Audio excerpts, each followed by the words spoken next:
But my next guest up tonight, I'm not going to announce his name yet. I got a video of this guy from back in the day, just to show you what he's all about. And then when he comes on, we'll hear what he has to say. So, control room, let's roll that footage.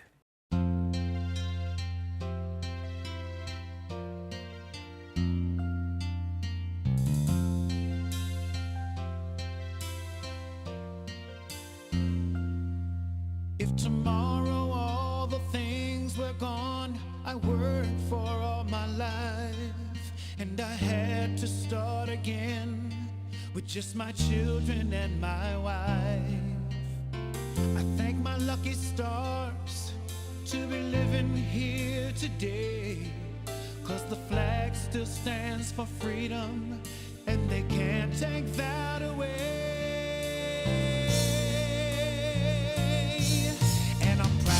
To be an American, where at least I know I'm free, and I won't forget the men who died, who gave that right to me, and I gladly stand up next to you and defend her still today, 'cause there ain't no doubt I love this land.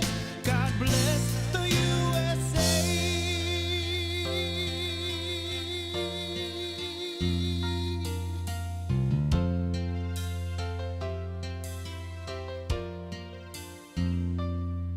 From the lakes of Minnesota to the hills of Tennessee, across the plains of Texas, from sea to shining sea, from Detroit down to Houston and New York to LA, where there's pride in every American heart, and it's time we stand and say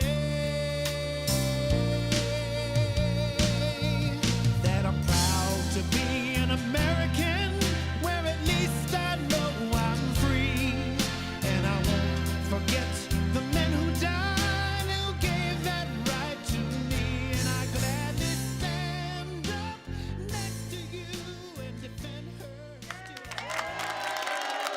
Yeah. All right, my next guest up is a former motorcycle daredevil and stuntman and one of my good friends. A guy like that has to be a friend of mine because he's crazy. Let's give it up for the one and only Ron Starr. Ronnie. Good to see you, John. Good to see you, brother. Good to be here with you. You look great, pal. Likewise. How you doing, man? Hanging in there. Good. I'm very proud of you, John. You seem to have taken over show business. Yeah, we're taking over show business. You see my bank account. You've been doing this a long time. Give us your story. Well, I probably started in about 1968. I used to go out into my backyard and climb up into the trees and swing upside down. And then I probably got into watching a lot of Evel Knievel. He was the best, right? He was one of my idols. I love it. And then I knew that I was going to just try to follow in his footsteps. Now, when did you get your first motorcycle? Oh, probably 1976. Oh, yeah? Yeah. I got one in 70. When did I get it? When we moved to Staten Island, I got one in 79. My father bought it for me.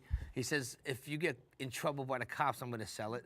I got caught by the cops, and he sold it. And that was that. Well, that's better than what happened to me. I got about 4 of my bikes confiscated by the police department. Absolutely. Really? Oh, yeah. Yeah, but as time went on, everyone loved you. They let you do anything. Well, we had a little cat and mouse, little relationship with the police department. That's hilarious. Some of them hated me, some of them liked me. No, that was, yeah, but you did a lot of great stuff. Now, when did you start jumping and getting into all that stuff? Out of high school, 1985, I started to really do the big ramp jumps. Mm-hmm. And then about 1987, I started to appear at Englishtown Raceway Park. And that's when I started to do the big jumps. And then all of a sudden, you started you were like I was just going to say social media. And that wasn't then. You were like a media sensation back then locally. You were always on the news. Everybody remembered Joe Franklin. He was on the Joe Franklin show. What year was that? 1988. And yeah, that's when Joe Franklin was hot. Correct. Yeah. That was Channel 9. Yeah. No, Joe Franklin was sitting exactly where you were sitting. I love Joe Franklin. He was a friend of mine too. But when I saw that, you knew him a lot way before I knew him. But you were lucky to meet him when he was that young. The first time I met him outside, and I got into a cab with him, and he wouldn't talk at all. He didn't look at me. He goes, you're a daredevil, huh? And I says, yes, Mr. Franklin, I do motorcycle stunts. And he goes, that's good, kid. He goes, it's going to look good on the show. He never looked at me at all, not one bit. Really? But then we, Yeah. became friends after that. Now, you used to tell everybody you used to light yourself on fire and stuff like that. Talk about that. Well, that was a lot of testing. What, were you hot? to do Were that. you cold? No, that was actually at Englishtown Raceway Park that I first did it. And the announcer actually cursed for the first time in front of 30,000 people. And I don't want to repeat what he said, but he said, holy, because he didn't expect me to do that. And he was very surprised. But we had it down to a good science, and it went pretty smooth. One of the fire extinguishers didn't work, but as a professional, I had 2 others standing by. Crazy like that. Well, I think that I kind of incorporated everything into the motorcycle, scene, because I was once a speed skater. Yes. And then I was able to do tight roping to improve my balance. So I kind of mixed it all up, and I used to do it all. Now, what was the most cars you ever jump? I jumped over 20 cars. Yeah, that's sick. Did you have the Evil Knievel thing? Yes. I had that I thing. still have it. Oh, yeah. That was one of the best toys ever. I think my father took that away from me, too. I don't know. Crazy stuff. Absolutely. Now, let's get into a minute and reminisce. How did you tell everybody how we met? Okay. I think it was at, Midland Beach, it was- possibly? No, actually, it was at, wait a minute. Where the heck was it? Which beach? The Great Kills Beach. Yeah, Gateway Beach. It was Gateway. You were actually performing, and I was just showed up with my camera. NYB was there. NYB. So you said to me, what are you filming for? I said, I'm just getting a little bit of extra, a little bit of footage. And you go, you know what my band's name is? And I says, no. I said, what is it? And you said, NYB. I said, oh, okay. And you go, you know what it stands for? I says, not really. And you go, none of your business. So I actually looked at him. I says, okay, if that's, I'm not going to argue with him. I'm here to film him.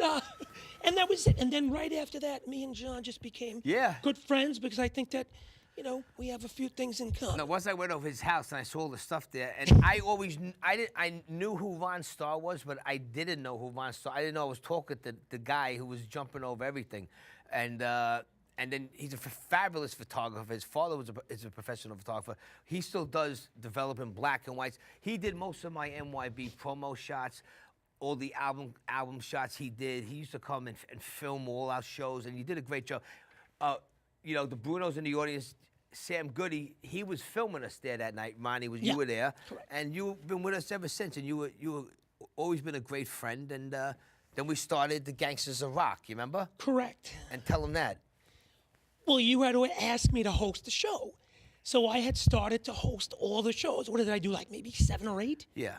And then after like the 9th one, what was the word in the green room you said to me? You threw me to the wolves. I had to throw you to the... No, actually, I said, you know what, John? I know that you can do this on your own. And that's why I stood there and I watched this. And before anybody was here, I was with John. Yeah. And I was very, very proud to see John's accomplishments on what he transformed the show into. And to me, I feel it was a little piece of me No, you definitely- that helped you with that. When I did the Gangster Rock, I came into CTV in '97 just to learn film editing. But my main goal was to learn film editing to air my band. Right. And then when I was doing that, and I saw you do stuff, so I go, why don't you host a show? I'll produce it, and I'll get the bands. And then you would bring me in and interview me. But then I could never. I had to get a girl work with me. I was never mentally secure enough to. I was always the drummer in the background, so to be in the front of the camera and talk and me memorize, it wasn't me. It took me a long time, even like after that, I could never do this by myself. I did this late night with a co-host because I felt comfortable with a co-host. I could lean on them. If I forgot, they could carry me. And then when I didn't want to work with a co-host anymore, I just had to do it. And then it took me a while. Now I'm comfortable doing it. But you definitely had a big part of kicking me in the butt, and because you knew where I had to go, I guess. Without a doubt. And everyone who has their own show has to have their own style. And your style is unique. You know, you have your own way of doing things, and you make it fun. And I'm proud to be here, John, and I'm very proud of your, accomplishments. I appreciate that, I Ronnie. wish you great success in 2018. Listen, especially a guy like you, when you were active, Ronnie was a role model. A lot of kids, you had baseball cards and playing cards, and you have a lot of stuff. For people that don't know, you make a lot of. You just patented a toy robot, and he makes a lot of stuff by hands. He's really amazing. But I definitely like to bring you on the new show when we do it back Absolutely. in 18. And we got to get back together now and start doing some more projects. You know? Without a doubt. Right? Like I haven't seen Ronnie in a couple of years, but it's just like when you care about somebody, you see them. It's just like you just saw them. Absolutely. Right or wrong? Without a doubt. Everybody, Ron Starr. Yeah. Yeah. Ron Starr. Great guy.